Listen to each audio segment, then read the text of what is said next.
Bonjour et bienvenue dans cette série de tutoriels sur le web sémantique et le web des données ouvertes et liées.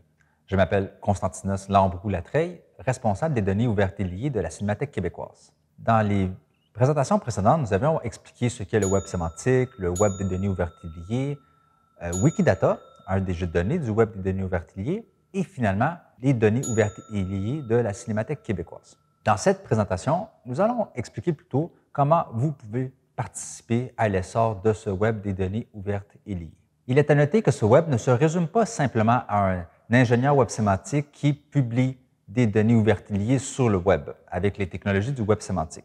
Plusieurs acteurs sont nécessaires pour développer ce web, même sans connaissances techniques.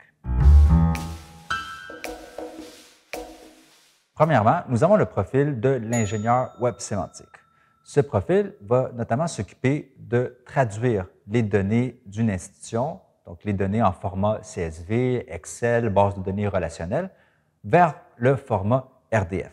Ce rôle va également s'occuper de structurer les données à l'aide d'une ontologie existante ou créer l'ontologie si besoin, de faire des liens entre des sources de données externes, telles que Wikidata, et finalement de diffuser les données sur le web en respectant les 4 piliers du web des données ouvertes et liées. Deuxièmement, nous avons l'expert de domaine. Donc, par exemple, dans le cinéma, nous avons l'archiviste. Ce profil s'occupe notamment de travailler avec l'ingénieur d'ontologie pour représenter le domaine de connaissance et va aussi jouer un rôle dans la création de données. Troisièmement, nous avons l'ingénieur d'ontologie.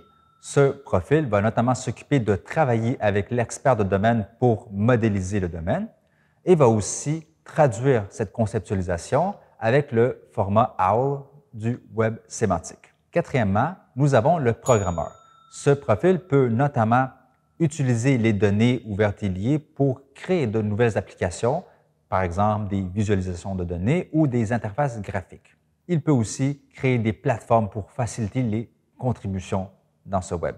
Par contre, ce programmeur doit avoir des connaissances dans le web sémantique, notamment Sparkle, afin d'être capable d'interagir avec les données qui sont publiées.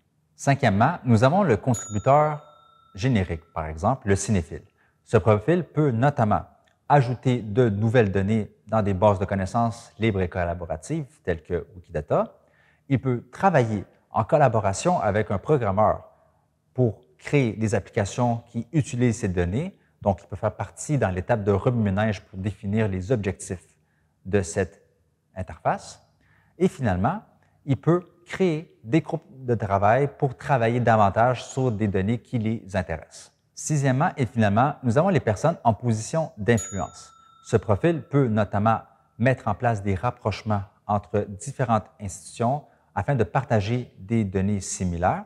Elle peut sensibiliser les parties prenantes sur l'importance de partager, ouvrir ces données et également d'amorcer des projets afin d'ouvrir ces données dans le web des données ouvertes et liées. Voilà, vous avez les clés pour participer à l'essor de ce web des données ouvertes et liées. Avec davantage d'institutions culturelles qui ouvrent leurs données sur le web, ces données pourront éventuellement être liées entre elles pour augmenter la richesse des connaissances. Un nouveau mouvement permettrait d'impulser l'ouverture et le partage des connaissances entre différentes institutions culturelles.